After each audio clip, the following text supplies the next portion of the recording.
आदर्शवाद की स्थिति नहीं है। गवर्नर राष्ट्रपति का नॉमिनी होता है, उस राज्य के अंदर उसकी फादर फिगर की पोजीशन होती है। अगर उसने यह कहा कि आपको लॉ एंड ऑर्डर की तरफ देखना चाहिए, तो आप बदतमीजी और संविधान की दुहाई देने वाले लोग, प्रजातंत्र लोकतंत्र की दुहाई देने वाले लोग ये कह रहे हैं, वहीं खड़े होकर के उसी मंच से जो शपथ ग्रहण समारोह था, उस राज्य की वजीर आला वहीं खड़े होकर के उन्होंने इस देश की एक ऐसी संस्था जिन्होंने दुनिया के 60 से 70 देशों में चुनाव की प्रक्रिया को, उस प्रोसेस का इंप्लीमेंटेशन किया, उन देशों ने बुलाया कि भारत किन परिस्थितियों के अंदर इलेक्शन कराता है, संस्था की इज्जत को तार तार उस गवर्नर के सामने कर दिया। क्यों?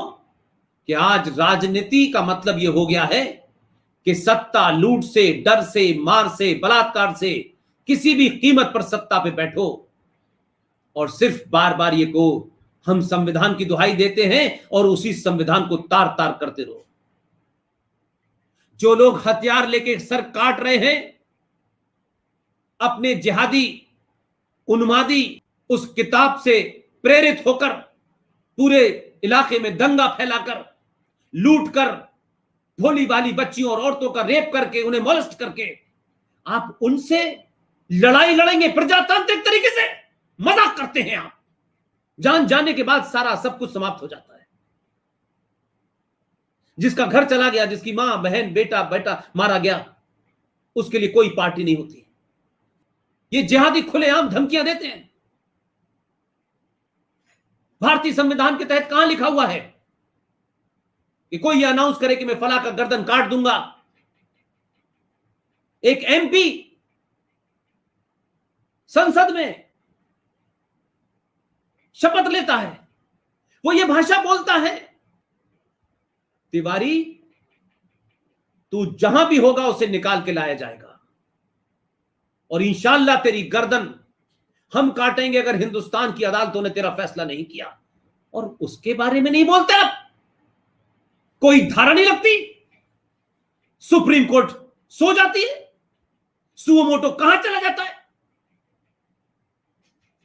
पुलिस बॉडी बन जाती है, राजनीतिक दलों के मुंह में दही जम जाता है। एक मेंबर ऑफ पार्लियामेंट खड़े होकर बोलता है, कमलेश तिवारी कि तूने जो गुस्ताखी की है इसकी सजा हम तुझे देंगे। एक 2 कौड़ी का मौलाना, चोर, रेपिस्ट, बच्चों का मोलिस्ट करने वाला, वो कहता है खड़े होकर के शान से टेलीविजन पे कि कमलेश तिवारी तेरी हम गर्दन काटेंगे और 51 लाख का इनाम घोषित करेंगे। वो खुलेआम घूमता है। कहां जाता है इस देश का कानून? कहां जाता है साला ये प्रजातंत्र? खुलेआम लोग हत्याओं का खेल खेला जा रहा है।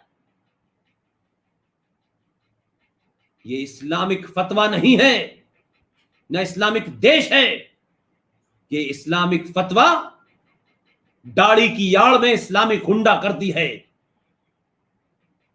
आप उस समाज को चुनौती देते हैं, उस समाज को चुनौती दिलवाने वाले लोगों के खिलाफ कार्रवाई नहीं करते। जो समाज हजारों हजारों साल की सभ्यता के बाद एक भी इतिहास में ऐसी घटना नहीं मिलती कि सनातनी हिंदुओं ने किसी का धर्म बदला, सनातनी हिंदुओं ने किसी पर चढ़ाई कर दी। सनातनी हिंदू अपने इस आदर्श के कारण अपनी भारत भूमि को अफगानिस्तान, श्रीलंका, इंडोनेशिया से खोते खोते आज यहां तक आ गया, लेकिन उसने फिर भी हमला नहीं किया। आप चाहते हैं कि यह आदर्शवाद उसका कायरता में बदल जाए? कब तक मेरठ, मलियाना, मुजफ्फरनगर, संभल, रामपुर, अलीगढ़, कब तक ये पाकिस्तान जो बनाने की ख्वाहिश थी जिना की भारत के पेट में, आप बनने देंगे इस प्रजातंत्र की आड़ में? धरना दे करके, शांति पाठ करके तो गांधी भी देश नहीं बचा पाए। गांधी ने भी 1921 में जिस थ्योरी का पालन किया, तुर्की की खिलाफत मूवमेंट का समर्थन किया।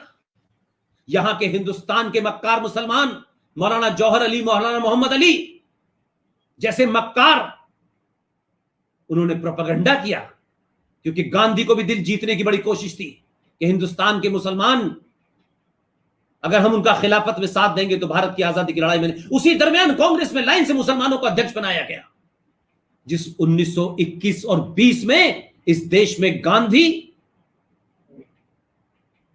दिल जीत रहे थे मुसलमानों का। श्रद्धानंद की हत्या पे चुप्पी साध रखी थी, जिस गांधी ने मात्र 27 साल के अंदर ये देश दो टुकड़ों में बट गया। दिल जीता था अपने, 11 लाख लोग मारे गए, आपका दिल नहीं भरा। गांधी जी शांति पाठ करने से अगर शांति मिल रही होती तो भगवान कृष्ण को बांसुरी छोड़ करके सुदर्शन चक्र नहीं उठाना पड़ता, भगवान राम को तीर कमान साधना नहीं पड़ता, रावण का को खत्म नहीं करना पड़ता। किसी पे वार मत करो, समझ में आता है, लेकिन किसी के वार का जवाब ऐसा दो कि उसकी नस्लें याद रखें। इस देश को कायर मत बनाओ। बड़े सालों के बाद इस देश ने अपनी पहचान की तरफ, अपनी आस्थाओं की तरफ, अपने सरोकारों पे गर्व करना सीखा है। राजनीति उसका एक छोटा सा अंग है जो सबको बहुत बड़ा लगता है। राजनीति करिए, क्योंकि ये भारत जब तक हिंदू सनातनी बहुसंख्यक है तब तक खूब राजनीति करिए। कश्मीर में राजनीति नहीं होती, केरला में राजनीति नहीं होती, संबल मुरादाबाद में नहीं होती, रामपुर में नहीं होती, अलीगढ़ में नहीं होती, मेरठ मलयाने में नहीं होती, आजमगढ़ में नहीं होती। कहां कहां के नाम गिनाऊं मैं आपको। आपके दौर में तो 70 सालों में इस देश के अंदर 500 से ज्यादा पाकिस्तान कश्मीर बन चुके हैं। आप उन्हें लोकतंत्र के माध्यम से, संवैधानिक संस्थाओं के माध्यम से आप उन्हें मेन स्ट्रीम में लाएंगे, आप उनका दिल जीतेंगे। ये जिहादी, ये आतंकी जो प्रॉफिट मोहम्मद के न हुए वो आपके होंगे।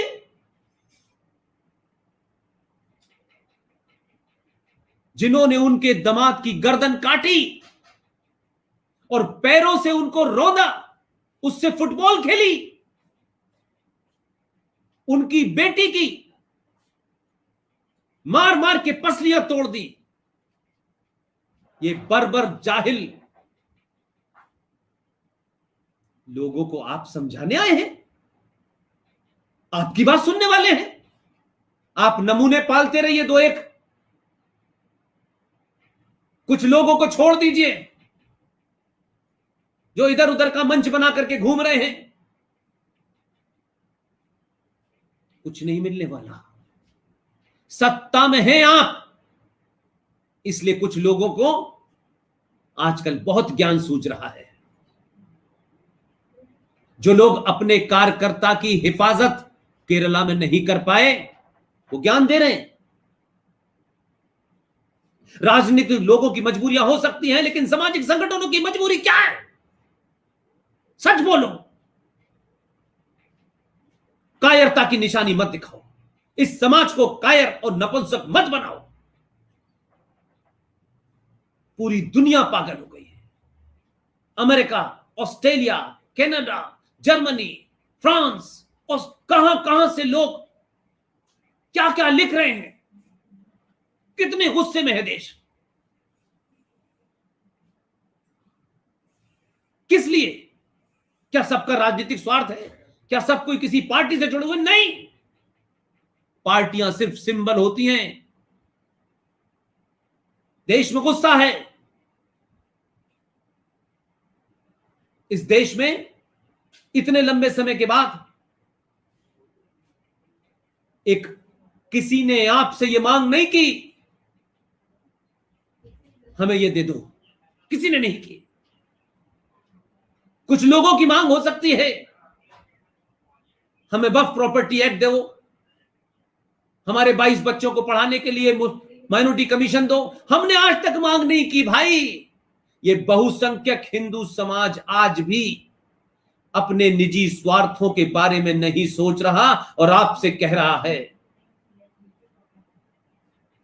कि बढ़ती बीमारी एक हम दो हमारे 22 बेरोजगार, दंगाई, लूटपाट में सबसे आगे, वो दिल्ली में अंकित हो, वो हरियाणा में तोमर हो, रुक नहीं रहा है सिलसिला, क्योंकि वो जनसंख्या बढ़ाई इसीलिए जा रही है। आप उससे उम्मीद करते हैं मकान मिलने से और गैस देने से वो ठीक हो जाएंगे? उनको प्रॉफिट मोहम्मद नहीं ठीक कर पाए, आप करेंगे? राष्ट्र के आड़े आए अगर कोई भी आए तो उसे कुचल देना चाहिए। इसमें कोई मान्यताएं परंपराएं काम नहीं आती। यह संविधान जो एक कागज का टुकड़ा है, इसी कागज के टुकड़े पे लिखा हुआ है जनसंख्या नियंत्रण कानून लाओ। अगर संविधान की इतनी ही दुहाई दी जा रही है तो पिछले इतने सालों से अगर ये संविधान में है तो फिर ये ना हिंदू का है, ना मुसलमान का है, ना सिख का है, ना पारसी का है, ना बौद्ध का है, ना जैन का है। फिर इसको लाने में प्रॉब्लम क्या है? किससे डर है आपको? किस लिए आप अवॉइड करना चाहते हैं? इसी संविधान के अंदर यूनिफॉर्म सिविल कोड लिखा हुआ था। आज भी मैं हजारों लोगों के ट्वीट देखता हूं, आज भी हजारों लोगों के सवाल आते हैं कि जनसंख्या नियंत्रण कानून क्यों नहीं आ रहा? ये कोई बीजेपी का है? ये कोई आरएसएस का एजेंडा है? ये कोई विश्व हिंदू परिषद ने कहा है? इस संविधान में इस पार्टी की कोई भूमिका तक नहीं है, इस संगठन की कोई भूमिका नहीं है। अगर उसमें यह लिखा है तो इसे इंप्लीमेंट क्यों नहीं किया जा रहा? इतने सारे हिंदू वहां मारे गए हैं, जिहादियों ने मारा है, दंगाइयों ने मारा है, एक पार्टी के नीचे मारा है, एक पार्टी की आड़ लेके मारा है, क्योंकि उनका एजेंडा सिर्फ कस्बा हिंद है और कुछ नहीं है। ये कभी ममता होगी, कभी सिद्धार्थ शंकर रे होगा, कभी ज्योति बसु होगा, उनके लिए इसमें कोई इंटरेस्ट नहीं है। उनके लिए इंटरेस्ट है कि सत्ता में ऊपर आदमी वो दिखे जिससे उसकी नियत पे शक ना हो और हम अपना एजेंडा करते रहें।